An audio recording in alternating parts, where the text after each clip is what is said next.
الحمد لله رب العالمين والعاقبة للمتقين والصلاة والسلام على سيدنا ومولانا محمد وعلى آله وأصحابه أجمعين أما بعد فأعوذ بالله من الشيطان الرجيم بسم الله الرحمن الرحيم نبی علیه الصلاة والسلام فرمایي چې لمونځ د دین پایه ده.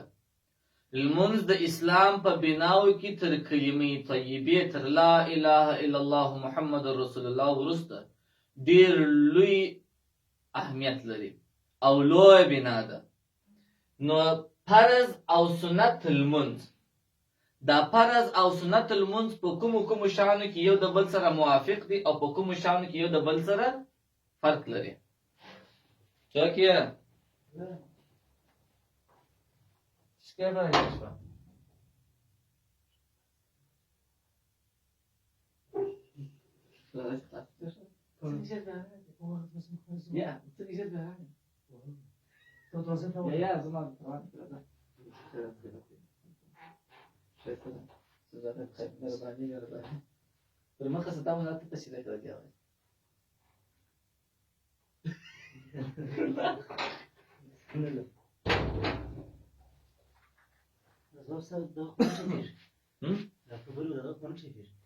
یا البته به سره کام خیر اجازه ده؟ زاده اجازه دارم برای پرتکه؟ و ما از غاش تو نیست ما بازار کسب دارم آقا څوک راځي بده زو روزم یا پیش تکرار که دغه خلاص کړ یا پیش می بس به خسي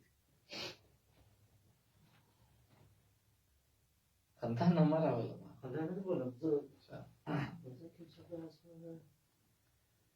الحمد لله رب العالمين والعاقبة للمتقين والصلاة والسلام على سيدنا ومولانا محمد وعلى آله وأصحابه أجمعين أما بعد فأعوذ بالله من الشيطان الرجيم بسم الله الرحمن الرحيم.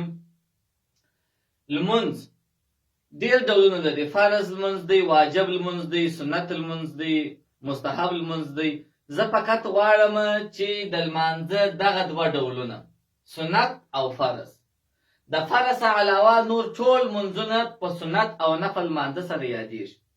وتر هم تقریبا داسې دي لکه سنت.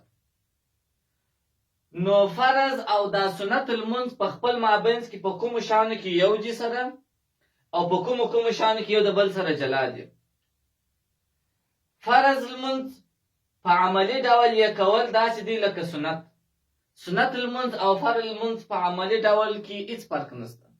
فرض منځ کې هم رکوع شته، په سنت منځ کې هم رکوع شته، په فرض منځ کې هم سجده شته، اول او اخره ناسته شته، او په سنت منځ کې هم ناستې دي، رکوع، سجده، الحمدلله، تلاوتونه، سبحان الله وی الله اکبرونه. کومه طریقه چې د فرض منځ ده هغه د سنت منځ ده. په د عملی ډول کولو کې فرق نشته. دوهم فساد. په کوم شان سره چې فرض المنځ فاسدېږي په هغو سره سنت المنځ هم فاسدېږي. که چا د ماپښین په 4 رکعاته فرض منځه باندې ولاړو خبرې وکړلې لمونځ یې فاسد شو، او که 4 رکعاته سنت کول خبرې وکړلې هم یې لمونځ فاسد شو. په کوم شان سره چې فرض لمونځ فاسدېږي خوراک دی، چشک دی، خبرې دي، په زوره خندل دي، د قبلې شریف څخه مخ ګرځول دي، په لمانځه ولاړ د قبلې داسې مخ وګرځوئ بېرته سم شو، په داسې لمونځ فاسد شو. یا یې داسې کار وکړي چې هغه لیدونکي دا فکر وکړي چې دا سړی په لمانځه نه دی ولاړ چې دې ته عملي کثیر وایي لمونځ یې فاسدېږي. نو په کومو شانو سره چې فرض المنځ فاسدېږي په هغو سره سنت المنځ هم فاسدېږي. مکروهات یا مکروه، کم شی چې په فرض المنځ کې مکروه دی، بد دی، کول یې پکار نه دی، دغه ډول هغه کار په سنت المنځ کې هم مکروه دی، کول یې پکار نه دی.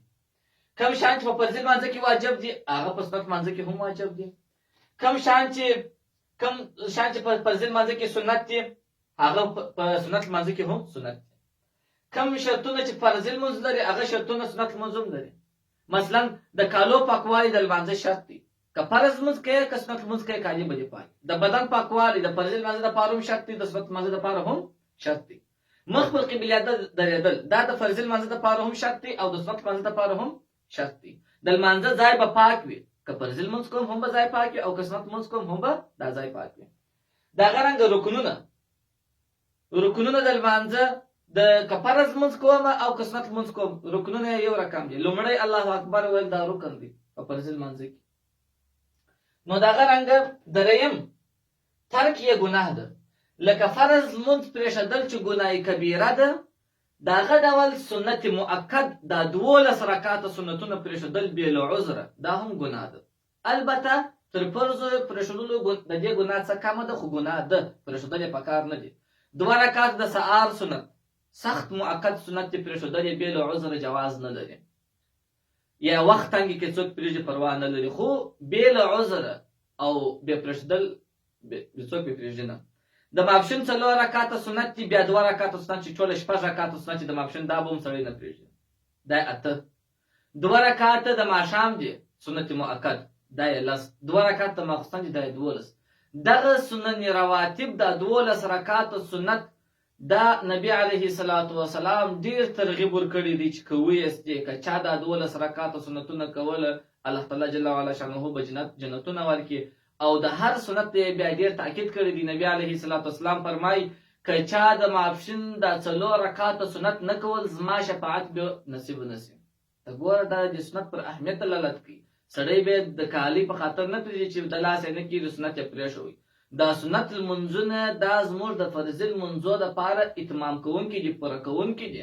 که زموږ په فرض لمانځه کې څه نقص پیدا سي د سنت په کولو سره هغه نقصان الله پورته کوي او الله تعالی ته ډېر خوښیږي چې که سړی د فرضو تر څنګ سنت هم کوي نو بې له عذر به سنت لمونځ څوک نه پرېږدي. په دغه درو شیانو کې په عملي ډول کول او دا دوام دریم په دې کې سنت فرض یو شی دی. البته دغه 10 شیان چې دي د سنت او فرض تر مابین فرق شته. اول فرق د سنت او د فرض مابین دا دی ټول رکعتونه یې ډک دي. د سنت لمونځو ټول رکعتونه ډک دي. په فرض لمانځه کې که 2 رکعتو دواړه ډک دي، که 3 رکعتو 2 ډک دي هغه درېیم یې تش دي. که 4 رکعته او فرض 2 ډک دي 2 اخري یې تش دي. او که چیرې سنت لمونځ په سنت لمونځو کې تش رکعتونه نشته، ټول ډک دي، معنا تر الحمدلله وروسته سورت ویل کېږي. دوهم فرق یې د سنت او د فرض تر مابین دا دی چې په جماعت سره نه کېږي. سنت لمونځ په جماعت سره نه کېږي، یوازې کېږي. د روژې په میاشت کې تراویح هغه جلا خبره ده، هغه جایز دي، هغه کېږي، هغه دغه طریقه ده. د تراویح څخه علاوه نور سنت لمونځونه په جماعت سره نه کېږي، په جماعت سره جواز نه لري. او فرض په جماعت سره کېږي، دا یو دوهم فرق شو. درېیم فرق د سنت او د فرض لمانځه تر مابین اذان او اقامت نه غواړي. سنت لمونځونه اذان نه غواړي، سنت لمونځونه اقامت نه غواړي. د اذان او اقامت دا د فرض لمونځو دپاره شته، د سنت لمونځو دپاره نشته. څلورم فرق یې قضا نه لري. که چیرې سنت در څخه پاته شول، وخت تنګ و یا سخت یو ضرورت پیښ شو، یو حالت راغلی سنت در څخه پاته شول، بیا قضا نشته چې بیا ته راوګرځئ. او فرض که در څخه پاته شول قضا به یې کوئ، راګرځئ بیا. پنځم فرق د سنت او فرض مابین دا دی د دوی په وجه به جماعت نه پرېږدي. ماپښین لمانځه ته ورغلې، د ماپښین لمونځ امام په جماعت ولاړ دی، لمونځ کوي او تا 4 رکعات سنت نه دي کړي، د دې سنت په خاطر به جماعت نه پرېږدي. سنت سره وکړه، د جماعت سره وکړه، د جماعت وروسته بیا د سنت راوګرځو. داسې مه کوه چې د سنت لمانځه په خاطر ته جماعت پرېږدي. او فرض لمونځ بیا دی که د سهار فرض داسې قضا شوي وه، مثلا د خبرې ماپښین ورغلې مسجد ته، امام پر لمانځه ولاړ دی، ته به د جماعت کوې که به اول قضایي کوې یا ته به اول فرض راګرځې. اول به د دې فرضو د قضا په خاطر به جماعت پرېږدي. او که چیرې دا رقم و چې تا سنت نه و کړي، جماعت به بیا نه پرېږدي، دا بل فرض. شپږم بنا نشته پکښې. په سنت لمونځو کې بنا نشته. بنا دې ته ویل کېږي د ماخوستن، دا اوس ماخوستن 4 رکعاته فرض باندې ولاړ دی یو سړی، 2 رکعاته فرض یې وکړه، په 3م رکعت کې یې پازه وینې شول، دی چې ولاړ سي خبرې چې نه کوي، نه چې ډېر وخت تېري، چې دا چې ولاړ سي او داسې تازه کړي چې وینې او داسې تازه کړي بېرته چې راسي، د هغه داسې جل لمونځ شروع کړي. پر هغه 2 رکعاته چې ده کړي وه، په 3م رکعت کې په کوم ځای ده او داسې مات شوي، پر هغه ځای باندې بېرته هغه داسې شروع کړي، دې ته بنا وایي. دغه بنا په فرضي لمونځو کې شته، په سنت لمونځو کې بنا نشته. سنت لمونځ ته د سهار شروع کړي. اووم فرق د سهار د فرض او د سنت مابین اووم فرق دا دی د سهار او مازدیګر تر فرض وروسته نه کېږي. فرض لمونځ ته د سهار تر فرض وروسته فرض کولی شي. څنګه فرض؟ مطلب پر تا باندې قضایي لمونځ ستا د سهار تر فرض وروسته قضایي فرض راګرځولی شي، خو د سهار تر فرض وروسته سنت او نفل نشي کولی. د مازدیګر تر فرض وروسته قضایي راګرځولی شي، مګر د مازدیګر تر فرض وروسته سنت نه کیږي. دا بل فرق. اتم فرق، سنت لمونځ پاک نه کیږي. سنت لمونځ به یا دوه یا به څلور. په سنت لمونځو کې 3 رکعاته نشته. په فرضو کې 3 رکعاته سره که د ماښام 3 رکعاته فرض، په سنتو کې 3 رکعاته نشته. نهم فرق چې دا فرق د ډیرو خلکو څخه پاتې دی، حتی د ډیرو عامو خاص څخه پاتې دی. دا نهم فرق د سنتو او د فرضو. نهم فرق د سنتو او فرضو دا دی، تر مسجد شریف یې ثواب په کور کې ډیر دی. دا دی نهم. د سنت لمونځ ثواب په کور کې تر مسجد ډیر دی. فرض لمونځ په مسجد کې کوه ثواب یې ډیر دی، او سنت لمونځ په کور کې کوه په کور کې ثواب ډیر دی. ځکه نبی علیه الصلاۃ والسلام فرمایي چې تاسو خپل کورونو څخه هدیرې او مقبرې مه جوړوئ چې په هدیره کې لمونځ نه ستا کور هم داسې چې لمونځ نه پکې کېږي. نو فرض په مسجد کې کوه، تر کور یې 7 درجې ثواب زیات دی. او سنت لمونځ په خپل کور کې کوه، تر مسجد یې په کور کې ثواب زیات دی. دا د سنت او د فرض په مابین فرق دی. ډېر کسانو سره عادت داسې جوړ شوی دی چې ټول لمونځ په مسجد کې کوي. یا ورور سنت په کور کې وکړه، د ماپښین لمونځ دی 4 رکعاته سنت په کور کې وکړه، ورسه په مسجد کې فرض ادا کړه. دغه رنګه د ماښام لمونځ دی، ماښام لمونځ فرض په مسجد کې وکړه، 2 رکعاته سنت کور ته راورسوه. د ماخستن 4 رکعاته فرض په مسجد کې وکړه، هغه 2 رکعاته سنت او وتر مسجد کور ته راورسوه. دغسې کول پکار دي. لسم چې دا هم د ډېرو خلکو څخه پاتې دي، یو دغه نهم پاتې دي د ډېرو خلکو څخه، دا عام خاص، او بل دغه لسم. لسم دا دی په 4 رکعاته که چا 4 رکعاته سنت کول، 4 رکعاته سنت لمونځ کوي، که مؤکد دي که غیر مؤکد دي. د اوله ناسته چې دی کښېنستی اتحیاتو پورې د عبده و رسوله پورې وایي، یا سنت طریقه دا ده چې اللهم صل اللهم بارک ومسلو وایي. دریم رکعت چې دی ولاړېږي، دا دریم رکعت ولاړېدل په سنت کې داسې دي لکه اول رکعت دی د سبحانک اللهم څخه به شروع کوي.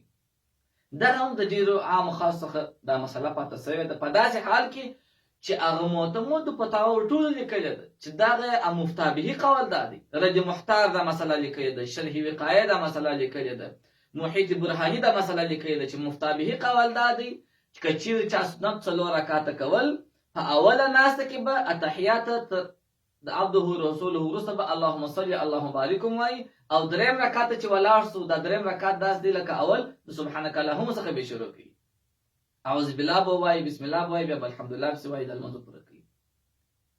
زموږ ځینې کسان داسې دي چې لمونځ یې په کوچنیوالي کې زده کړي دی، وخت کوچنیانو ته خو موږ لمونځ داسې ورښوو، زموږ هم دا دی په کوچنیانو ته لمونځ ورښوو، داسې ورښوو چې لکه څنګه چې باید د دې د استعداد مطابق، بیا چې سړی راړوي سي کرا وخت په وخت باید دی ورسي د مختلفو علماو ته وایي چې ته په دغه مسله کې ماته نورې طریقې او د لمانځه چې کوم څه سنتونه زما ته پاتې دي، بې شمېره 50 ثانیې سنتونه دي په لمانځه کې. یو سړی لمونځ کوي، د لمانځه تقریبا 50 ثانیې سنتونه دي، مستحبات دي، بې شمېره مستحبات دي، د 3-4 یې زده کړي دي، نور څخه پاتې باید هغه دی زده کړي، هغه باید وفهمي، هغه باید وګوري.